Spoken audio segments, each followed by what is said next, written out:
had no idea how to drive in Manila. Actually, let's rephrase that. I had no idea how people in Manila were still alive after driving in Manila. That's the sentence I should have led with. Because from the second I stepped into a jeepney, I realized that transportation in this country wasn't just different. It was a family-sized pack of chaos dipped in optimism and wrapped in a smile. With side traffic of stray dogs and occasional chickens. And I, a blonde girl from a small town in Ukraine, was about to document everything with wide eyes and recurring disbelief. My name is Katya. Before coming to the Philippines, I thought I'd seen it all. I'd driven through tiny Ukrainian villages where tractors were the main form of traffic. I'd taken overnight trains packed like dumplings with people and cabbage. I'd ridden in ancient buses that rattled like they were always one speed bump away from an explosion.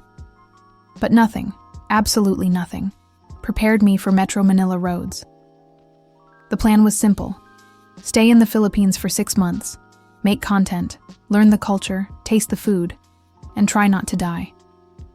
That last one became very real the moment I took my first grab car from the airport.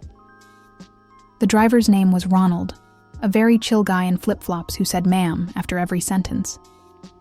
I sat in the back seat clutching my luggage, staring out at the city flowing in neon classes of motion, jeepneys zipping past like decorated metal insects, motorcycles sliding in between cars like oily floss, buses honking at everything that breathed. Ronald didn't seem fazed. "Ma'am, this is light traffic," he said. "Light traffic. Light. Like a summer breeze or a yoga session or a scoop of sorbet." There were no lanes. There were suggestions painted on the road and then completely ignored by motorists who communicated exclusively through horn Morse code. 1 honk for hello, 2 honks for move, 3 honks for I don't fear death and you shouldn't either. I didn't know whether to be terrified or impressed.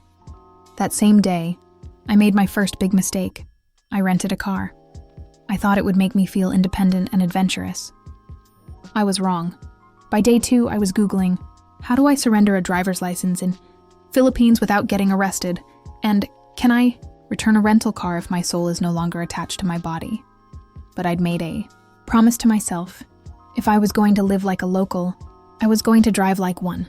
What I didn't realize was that driving like a local required a secret sixth sense, only available after being born in a room adjacent to a jeepney garage.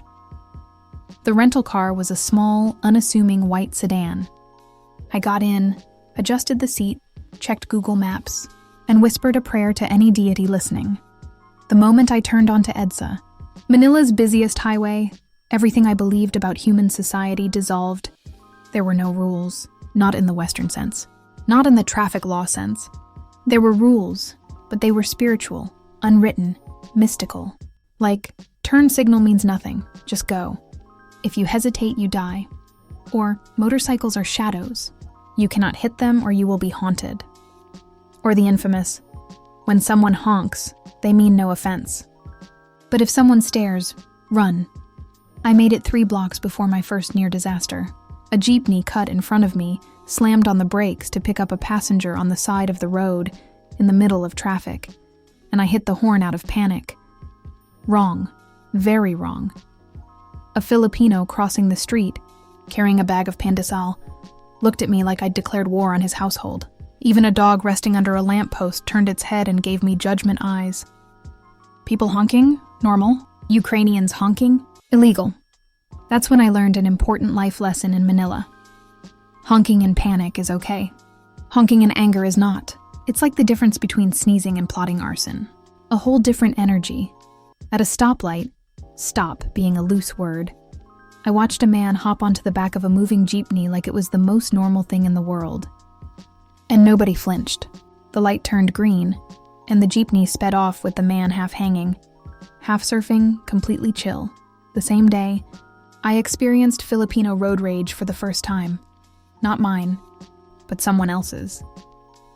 I was crawling behind a rickety delivery truck when a man on a motorcycle drove up next to us, banged on the truck's side panel and yelled, "Boss, kaya mo yan! Go faster!"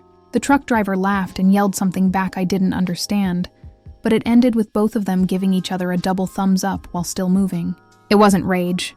It was a roast session with respect. That evening, I told my landlady, Ate Carmen, about it. She was a stout Filipina in her 50s with the warmest smile I'd ever seen, unless you stole her Tupperware. That's not road rage, she said, stirring adobo. That's comedy. Road rage here is when they stick their head out and shout, Uy, may asim ka pa. Then she explained, in Filipino culture, people get mad, but they joke about it too. It's like being furious and flirty at the same time. A guy once scolded her in traffic and then tried to ask for her number. Me? If someone yelled at me in traffic in Ukraine, I'd assume I was seconds away from my tires being slashed. Ate Carmen then did what she always did. She fed me. As I ate rice, I couldn't stop replaying the scenes in my head. Manila drivers were insane, but they were also weirdly happy. The chaos was organized. Unwritten rules existed. I constantly screwed them up, but I started to notice them. When motorcycles squeezed through my lane, nobody flinched. When jeepneys double parked to pick up entire families, traffic just flowed around them like water. And when a crossing light turned red and people still passed through, no one panicked. It was like watching a ballet where everybody had sprained ankles but refused to stop dancing. One morning, I decided to leave the car behind and commute like a normal person. I took a jeepney, and that's when the culture shock became spiritual. I walked toward the group waiting for the jeepney and asked a man, do I just get in? He nodded, motioning to the back. Then he said something like, Bayad po, pointing to the driver. I had no idea what that meant, but I understood only one thing. It was time to blend in. I got in, settling next to a grandmother who was eating a boiled banana with a fork like she was on a food tour. The jeepney was already moving, fast. The seats were hard, like school chairs from 1984. I clung to the bars like they were aerial trapeze ropes. Then, a young woman in front of me turned and said, Miss, pass po. She handed me a coin and pointed. I stared blankly. She repeated it, louder, still nothing. Finally, the grandmother next to me sighed, grabbed the coin and sent it hand to hand until it reached the front. I was useless. I wanted to apologize to everyone, but I didn't even know how to say sorry properly. I took a mental note, practice Tagalog, especially phrases like, I am stupid and I don't understand the currency. A few stops later, the jeepney jolted to a short halt. A kid climbed in, followed by 3 chickens in a box, and a guy who looked like he collected knives professionally. No one reacted. I froze. I was convinced the chickens had a better idea how public transit worked than I did. When I finally figured out the bayad ritual and passed my own coins forward, the driver yelled something and suddenly slammed the brakes. I nearly flew out the back. Jeepneys didn't use seatbelts or logic. Gravity was optional. My life flashed before my eyes. But thankfully the grandmother grabbed my shirt collar before I became a tragic blonde statistic. She grinned and said, Sana all, mabuhay ka, which I later learned meant, hope you live. I swear she was both blessing me and teasing me for almost dying. That night, I came home exhausted, smelling like diesel and dignity, and sat next to my fan reflecting. Why didn't this country have more road rage? Why weren't people screaming constantly? Why was everyone chill? Then it hit me. They were used to it. They grew up in it. Like fish don't complain about water temperature. Filipinos don't complain about chaos. They dance with it. Me? I was a scared frog who suddenly fell into a river and didn't know how to swim. But something warm grew in me that day. I felt part of something bigger, something a little wild, but incredibly human. I learned to stop panicking over every honk. I learned that if you hesitated in crossing a busy road, you'd be stuck forever. I learned to trust strangers holding my money on a jeepney. I learned that if you want to make a U-turn in Manila, you don't wait. You just become brave. I also learned that Filipinos are the funniest people alive. They joke to survive. They laugh in danger. They roast you while protecting you. They call you ma'am while laughing at your driving like you're a confused hamster trying to operate a spaceship. And the more I saw it, the more I loved it. I went to sleep that night, thinking about tomorrow, not with fear but excitement. The same kind of excitement a person feels right before they ride a roller coaster that looks like it was built by pirates. That was my first week, and that was only the beginning. The first week of Manila driving and commuting nearly took my life, sanity, and sense of direction. But somehow, by the end of 7 days, I wasn't just surviving the chaos. I was starting to enjoy it. My confidence was rising like a tiny plant poking through a crack in a highway, stubborn, unsure, but growing. Maybe it was the adrenaline. Maybe the hallucinations from lack of sleep. Maybe it was something more magical. That was the week I learned the most unexpected rule of Manila roads. If you hesitate, you lose. Not just in driving, but in life.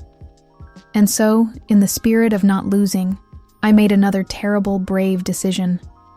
I decided to drive from Quezon City to Makati. At 5 p.m., yes, I chose rush hour. I think my brain was still healing from the jeepney trauma and made me do things that defied survival instincts. The journey usually takes about 25 minutes with light traffic. It took me 3 hours and 15 minutes. By the time I parked, Google Maps congratulated me like I had finished a marathon. But the thing is, you're never alone in Manila traffic. Not literally, you're always surrounded by 10,000 vehicles, but also emotionally. In that standstill sea of honking cars and aircon fumes, people are weirdly connected. I rolled down my window once when everything stopped, because I thought I heard singing. At first, I thought I imagined it, but no. There it was. A motorcycle delivery guy was singing an Aegis song like his heart had just been ripped in front of a Jollibee. 2 other guys nearby joined in. A woman in the next car nodded and tapped the steering wheel like she was playing drums for her own pretend band. It was regular chaos, but it had a soundtrack. That's when I realized something insane. Filipinos don't just survive traffic, they entertain themselves in it. It wasn't dead time, it was living time. Carpool karaoke, mini chats between vehicles, food handoffs. At one point, someone handed turon, fried banana snack, through a car window to a tricycle driver like it was a peace treaty between nations. In Ukraine, if traffic stops like that, we all go silent. We stare at the wheel. We slowly lose hope in humanity. In Manila, you start bonding with strangers, as if you all got invited to the same apocalypse party. At one point, a man knocked on my window and asked, "Miss, pasingit po? Singit lang po ng kaunti." And I just froze. I'd heard the word sing it before, but I thought it meant butt crack. So I just stared in horror like he'd asked to borrow my spine. Then he politely explained what it meant, to squeeze in, just a little. I nodded and let him pass. The car behind me honked, not angrily, but in approval, like, "Atta girl, you're getting it." That night at home, I told the story to Ate Carmen, who laughed so hard she almost dropped the adobo. "Ah, sing it." "Yes," she said, wiping her eyes. "But ate, never sing it sa pila, ha? Bad yan. Never cut the line?" I said. Always cut the lane. Never cut the line, gets mo? I wrote in my notebook, Philippines Rule 509. Lane rules are flexible. Line rules are sacred. By the second week, I thought I had a handle on things, until I encountered a new level of Manila madness, public UV express vans, or cross-country sprint wagons as I now call them. I thought jeepneys were extreme. UVs were another species. You wait in a line, get in, sometimes sideways, sometimes on the lap of destiny, and then the driver takes off like a cometa chased by dragons. On my first ride, I sat next to a woman clutching 2 giant plastic bags full of oranges and a 5-year-old boy who looked both terrified and euphoric. The van zoomed down an already narrow street so fast, my soul left my body and hovered near the ceiling. But the funny thing was, the kid didn't flinch. He even started singing Baby Shark.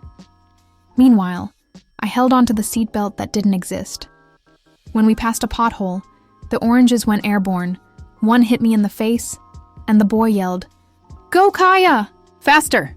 like he was driving a war chariot. Back home, I messaged my mom in Ukraine. Ukrainian public transport prepares you to survive winter. Filipino transport prepares you to survive death. She replied with a crying emoji and a rosary. That week, something changed in me. I stopped seeing the chaos as chaos. I started seeing it as comedy with motion sickness. The horns weren't threats, they were conversation. The road wasn't a battlefield, it was an orchestra. Every driver was a composer. Every pedestrian was improvising like jazz. But then came the emotional moment that changed everything for me. It happened on a regular day. I was driving through Cubao, and as usual, I missed the U-turn slot. Because U-turns here are mythical doors that appear only when Jupiter aligns with Mercury. So I looped around and got stuck behind a stopped jeepney. The passengers were taking too long. The traffic started piling behind us. A motorcycle guy behind me honked once, just one polite beep. I looked in the mirror and gave a nervous smile like, "I'm trying, okay? I'm just a confused Ukrainian potato doing my best." He winked, as if to say, "It's okay. We're all struggling in the same soup." Then something happened. An old lady in the jeepney dropped her bag while climbing down. A man grabbed it, placed it gently on the sidewalk. Another guy helped her step down. A street vendor held out his hand to steady her. The jeepney didn't move until she was fully safe. Nobody yelled. Nobody honked. Nobody got mad. Filipinos freeze the world for the elderly, for children, for each other. I sat in silence. No one taught me this. No traffic law said, "Wait for Lola." It wasn't a rule. It was just culture, kindness, a collective heartbeat. I rolled down my window and whispered, "This would never happen back home." And I didn't mean it as an insult. I meant it as a revelation. Filipinos didn't just live through the chaos, they carried each other through it. That was when the road rage comedy turned into something deeper for me. I started laughing at moments not just because they were funny, but because they were so human. The driver who cut me off but also waved sorry. The tricycle driver who let a kid stand with him in front like he was teaching life lessons. The passenger who took my bayad when I couldn't reach the jeepney driver and passed it along with a nod like I'd been drafted into a brotherhood. Slowly, I became less like a tourist and more like a participant. I learned new words. San baba. Where's your stop? Kunwari lumipad ang tsinelas mo. Your slipper pretended to fly. Traffic lang yan, wag ka bitter. It's just traffic, don't be bitter. And every day, whether I was stuck in traffic or clutching a pole on a jeepney, I felt myself softening. My reactions changing, my fear shrinking. I wasn't fighting the chaos anymore. I was dancing with it. That week ended differently. I didn't cry in frustration. I didn't panic at intersections. I bought lumpia from a vendor outside the terminal. I waved "thank you po" at a traffic enforcer who let me pass, even though I totally didn't know the right of way. I took a tricycle alone and didn't feel scared. And when we passed a checkpoint at midnight, and the driver played OPM songs at full blast, I surprised even myself. I sang along. Not the words, just the vibe. And for the first time, I didn't feel like a foreigner anymore. I felt like I belonged. By the third week, I wasn't just driving through Manila, I was gliding through it. Or so I told myself. The truth was closer to slipping through cracks in the universe while avoiding death by tricycle. Still, I felt different now. Less foreign, more fluent in the language of chaos.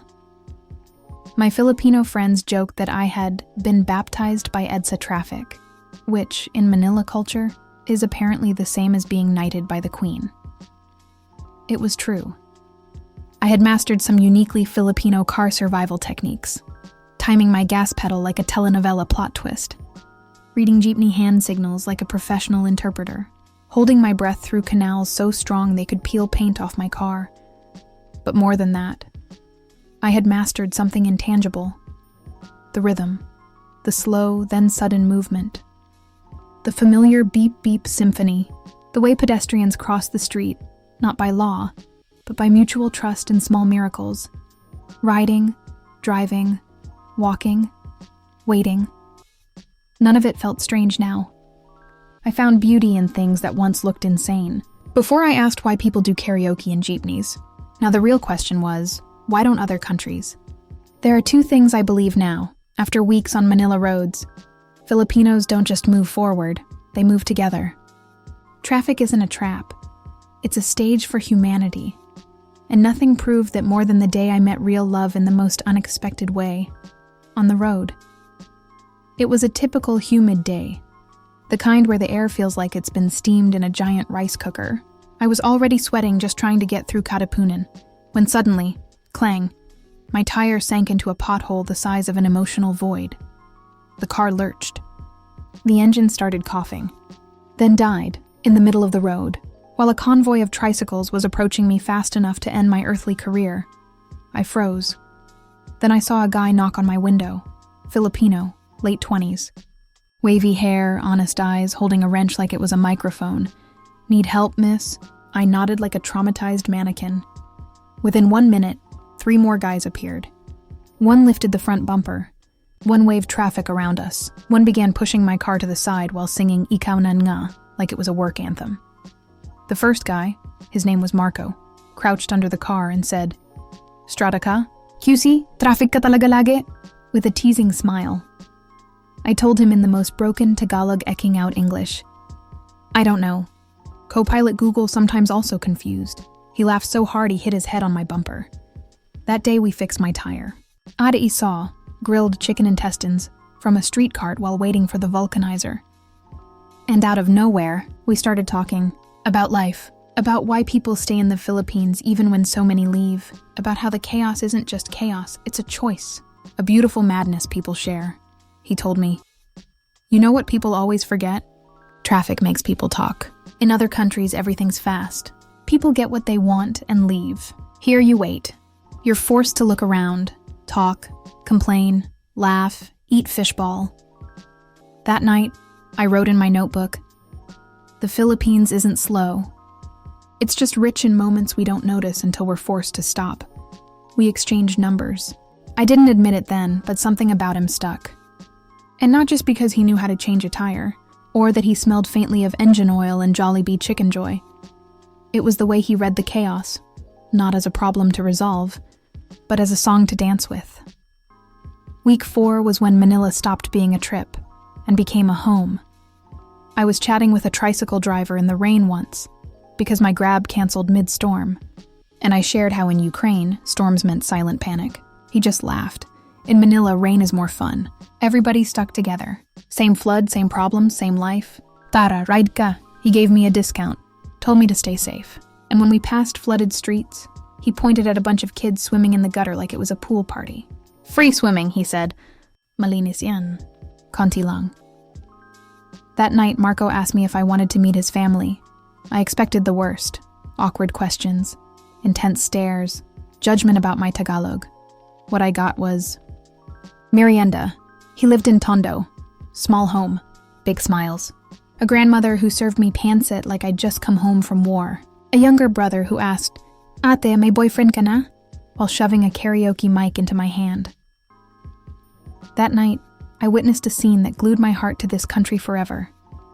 There was a brownout, total blackout. No lights. No fans. Alexa threw a tantrum. The street went silent. Then someone lit a candle. Someone played a guitar. Someone pulled out ice candy from the fridge before it melted. Kids ran outside, and like magic, the street became a festival. Neighbors came out. Someone passed around Turan. Someone turned on a battery radio. Kids danced. Old people sang. Marco nudged me and whispered, "This is why everyone stays. We may not have everything, but we make everything into something." That night I cried. Not because it was sad, but because it was so alive, so real, so filled with joy in spite of reality. Or maybe because of it. And in that candlelit street, I realized something. In Ukraine, we learn resilience through endurance. In the Philippines, they learn it through joy. The next day, I was already greeting every jeepney driver with, "Para po, thank you po, ingat po." Not because it was polite, but because I meant it. You don't just get from point A to B here. You share the journey. Bit by bit, it stopped feeling like culture shock. It started feeling like culture download. Even the most frustrating moments became meaningful. Like when I thought a man was waving at me angrily at an intersection, and it turned out he was just selling Tahoe.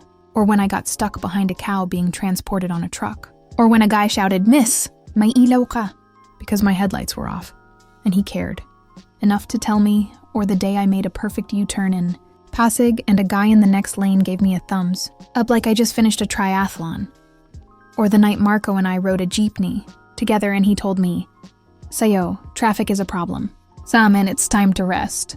Then he fell asleep on my shoulder. He didn't know it was at that moment I realized. This chaotic city had done something to me no quiet country ever could. It taught me that connection is more important than convenience, that bonding can happen anywhere, that being stuck isn't always the same as being trapped. Traffic, flooding, smoke, noise, long lines, waiting, laughing, surviving. I thought the Philippines would test my patience, but it taught me gratitude. It taught me to say, thank you po out of instinct, to keep coins in my pocket for drivers and vendas to pass sticky jeepney bayad down a stranger chain. Without thinking twice, it taught me that chaos can feel like a hug, that you don't have to fix the world to feel at peace in it. All you need is company on. The last night of my first month in Manila, Marco drove me home. The roads were nearly empty. A slow love song played on his radio. The city lights trembled from a faint drizzle. "You survived Manila," he teased. "No," I said. "Manila welcomed me." He looked at me, smiled, and replied, "It's hard at first. But I told you don't drive Manila. You learn to flow with it." And in that moment, I wasn't a lost foreigner anymore. I was part of the flow.